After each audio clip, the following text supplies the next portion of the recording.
Take the integral of tangent squared of x with respect to x. This is equivalent to the integral of secant squared of x times tangent of x with respect to x.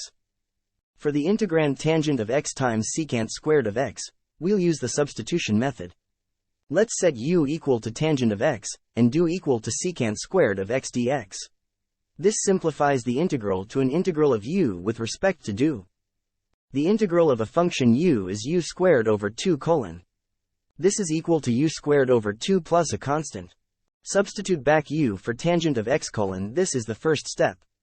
This is equal to tangent squared of x over 2 plus a constant. This is the final result.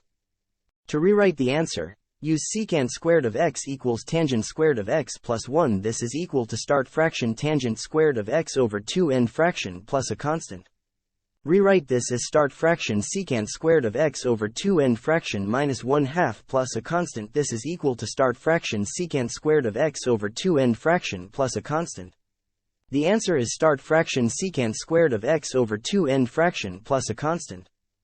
The answer is blank, is equal to the secant squared of x over 2 plus a constant.